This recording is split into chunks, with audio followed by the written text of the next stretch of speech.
व्यास जी ने कहा, एक बार नैमिषारण्य तीर्थ में 88,000 मुनि एकत्र होकर प्राणों के ज्ञाता श्री सूत जी से पूछने लगे, हे महामुने, आपने हमें अनेक पुराणों की कथाएं सुनाई हैं।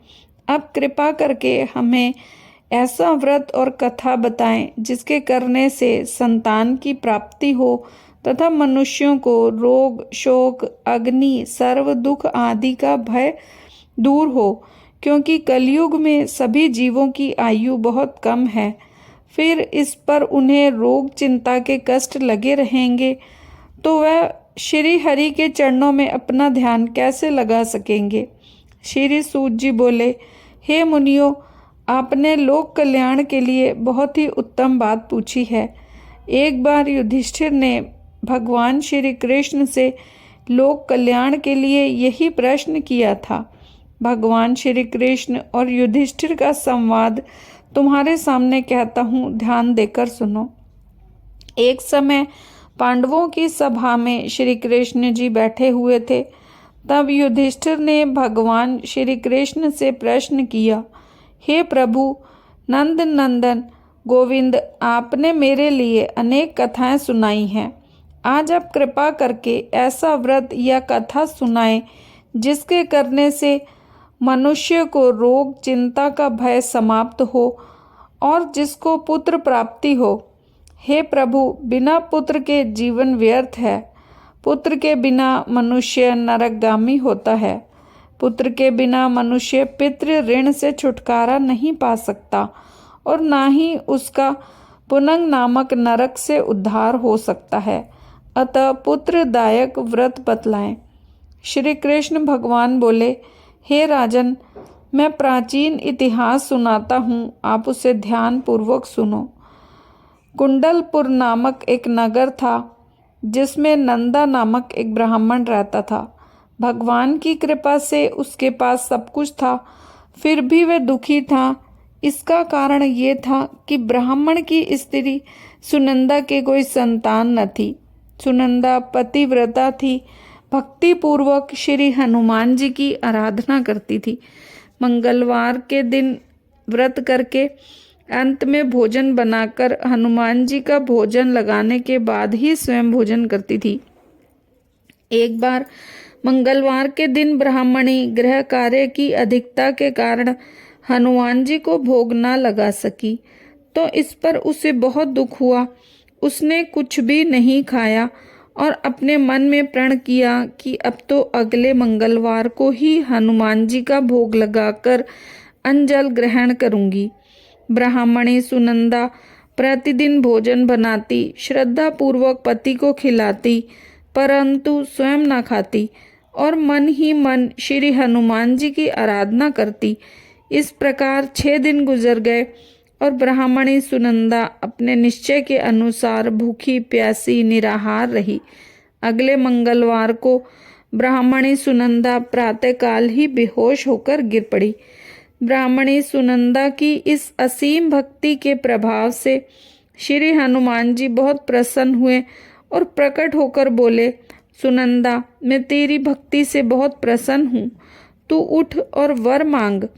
सुनंदा अपने आराध्य देव श्री हनुमान जी को देखकर आनंद की अधिकता से विहल हो श्री हनुमान जी के चरणों में गिरकर बोली, हे प्रभु, मेरी कोई संतान नहीं है, कृपा करके आप मुझे संतान प्राप्ति का आशीर्वाद दें, आपकी अति कृपा होगी।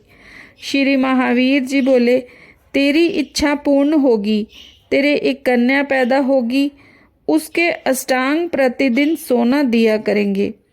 इस प्रकार कह श्री महावीर जी अंतर्ध्यान हो गए। ब्राह्मणी सुनंदा बहुत हर्षित हुई और सभी समाचार अपने पति से कहा। ब्राह्मण देव कन्या का वरदान सुन कुछ दुखी हुए, परंतु सोना मिलने की बात सुनी तो बहुत प्रसन्न हुए। विचार किया कि ऐसी कन्या के साथ मेरी निर्धनता भी समाप्त हो जाएगी। श्री हनुमान जी की कृपा से ब्राह्मणी गर्भवती हुई और 10वें महीने में उसे सुंदर पुत्री प्राप्त हुई। ये बच्ची अपने पिता के घर में ठीक उसी तरह से बढ़ने लगी जिस प्रकार शुक्ल पक्ष का चंद्रमा बढ़ता है। 10वें दिन ब्राह्मण ने उस बालिका का नामकरण संस्कार कराया। उसके कुल पुरोहित ने बालिका का नाम रत्नावली रखा, क्योंकि ये कन्या सोना प्रदान करती थी। इस कन्या ने पूर्व जन्म में बड़े ही विधान से मंगलदेव का व्रत किया था। रत्नावली का अष्टांग बहुत सा सोना देता था। उस सोने से नंदा ब्राह्मण बहुत ही धनवान हो गया। अब ब्राह्मणी भी बहुत अभिमान करने लगी थी। समय बीतता रहा। अब रत्नावली 10 वर्ष की हो चुकी थी। एक दिन जब नंदा ब्राह्मण प्रसन्नचित्त था, तब सुनंदा ने अपने पति से कहा, मेरी पुत्री रत्नावली विवाह के योग्य हो गई है, अतः आप कोई सुंदर तथा योग्य वर देखकर इसका विवाह कर दें। ये सुन ब्राह्मण बोला, अभी तो रत्नावली बहुत छोटी है। तब ब्राह्मणी बोली, शास्त्रों की आज्ञा है कि कन्या 8वें वर्ष में गौरी, 9वें वर्ष में रोहिणी, 10वें वर्ष में कन्या, इसके पश्चात रजस्वला हो जाती है। गौरी के दान से पाताल लोक की प्राप्ति होती है, रोहिणी के दान से बैकुंठ लोक की प्राप्ति होती है, कन्या के दान से इंद्रलोक में सुखों की प्राप्ति होती है। अगर हे पतिदेव रजस्वला का दान किया जाता है तो घोर नरक की प्राप्ति होती है। इस पर ब्राह्मण बोला, अभी तो रत्नावली मात्र 10 वर्ष की ही है और मैंने तो 16-16 साल की कन्याओं के विवाह कराए हैं, अभी क्या जल्दी है। तब ब्राह्मणी सुनंदा बोली, आपको तो लोभ अधिक हो गया लगता है। शास्त्रों में कहा गया है कि माता पिता और बड़ा भाई रजस्वला कन्या को देखते हैं तो वे अवश्य ही नरकगामी होते हैं। तब ब्राह्मण बोला, अच्छी बात है, कल मैं अवश्य ही योग्य ब्राह्मण की तलाश में अपना दूत भेजूंगा। दूसरे दिन ब्राह्मण ने अपने दूत को बुलाया और आज्ञा दी कि जैसी सुंदर मेरी कन्या है वैसा ही सुंदर वर उसके लिए तलाश करो। दूत अपने स्वामी की आज्ञा पाकर निकल पड़े। पंपई नगर में उसने एक सुंदर लड़के को देखा। यह बालक ब्राह्मण परिवार का एक बहुत ही गुणवान पुत्र था। इसका नाम सोमेश्वर था। दूत ने इस सुंदर व गुणवान ब्राह्मण पुत्र के बारे में अपने स्वामी को पूर्ण विवरण दिया। ब्राह्मण नंदा को भी सोमेश्वर अच्छा लगा और फिर शुभ मुहूर्त में विधि पूर्वक कन्यादान करके ब्राह्मण ब्राह्मणी संतुष्ट हुए। परंतु ब्राह्मण के मन में तो लोभ समाया हुआ था। उसने कन्यादान तो कर दिया, पर वह बहुत खिन्न था। उसने विचार किया कि रत्नावली तो अब चली जाएगी और मुझे इससे जो सोना मिलता था वह अब नहीं मिलेगा। मेरे पास जो धन था कुछ तो इसके विवाह में खर्च हो गया और जो शेष बचा है वह भी कुछ दिनों पश्चात समाप्त हो जाएगा। मैंने तो इसका विवाह करके बड़ी भूल कर दी। अब कोई ऐसा उपाय हो कि रत्नावली मेरे घर में ही बनी रहे, अपनी ससुराल न जाए। लोभ रूपी राक्षस ब्राह्मण के मस्तिष्क पर छाता जा रहा था। रात भर उसने अपनी शैया पर बेचैनी से करवटें बदलते बदलते एक बहुत ही क्रूर निर्णय लिया। उसने विचार किया कि जब रत्नावली को लेकर उसका पति सोमेश्वर अपने घर के लिए जाएगा तो वह मार्ग में छिपकर सोमेश्वर का वध कर देगा और अपनी लड़की को अपने घर ले आएगा, जिससे नियमित रूप से उसे सोना भी मिलता रहेगा और समाज का कोई मनुष्य उसे दोष भी नहीं दे सकेगा।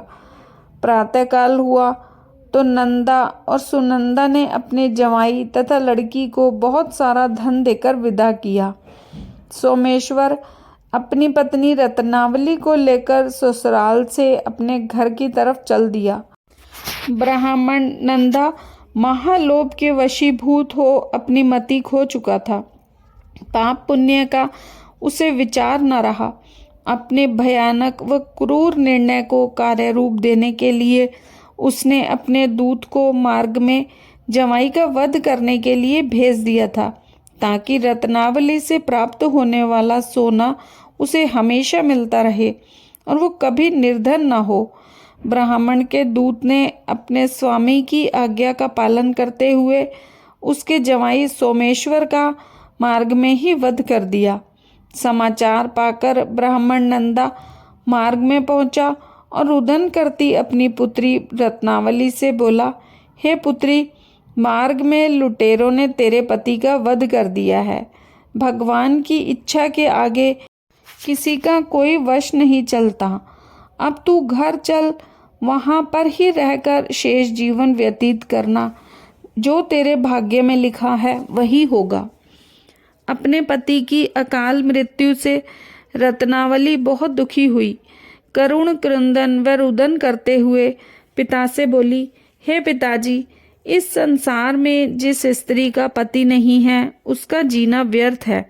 मैं अपने पति के साथ ही अपने शरीर को जला दूंगी और सती होकर इस जन्म को, माता पिता के नाम को तथा सास ससुर के यश को सार्थक करूंगी। ब्राह्मण नंदा अपनी पुत्री रत्नावली के वचनों को सुनकर बहुत दुखी हुआ।